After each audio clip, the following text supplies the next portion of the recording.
اللہم لا نجعلنا منہم، اللہم اجرنی من النار، اللہم اجرنی من النار۔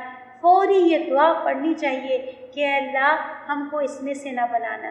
دیکھیے دعا ختم قرآن کے بعد کرتے ہیں کہ بخشنا چاہیے، اس کو آگے پہنچانا چاہیے، ٹھیک ہے، اس کے بارے میں کوئی حدیث نہیں ہے کہ قرآن مرحوم کے لیے بخشش کا ذریعہ بنے گا، کوئی حدیث ثابت نہیں ہے، مجھے تو نہیں پتہ، لیکن یہ چیز ثابت ہے کہ جس وقت آپ قرآن پڑھ رہے ہوں اور جب اللہ تعالیٰ کے عذاب کی آیتیں آئیں، اللہ سے آگ سے پناہ کی آیتیں آئیں یا جنت میں داخلے کی آیتیں آئیں، ہاں، تو فوری اس وقت جب دعا کی جاتی ہے تو وہ دعا ضرور قبول ہوتی ہے، وہ دعا فوری، کیونکہ وہ محفل فرشتوں کی محفل ہوتی ہے۔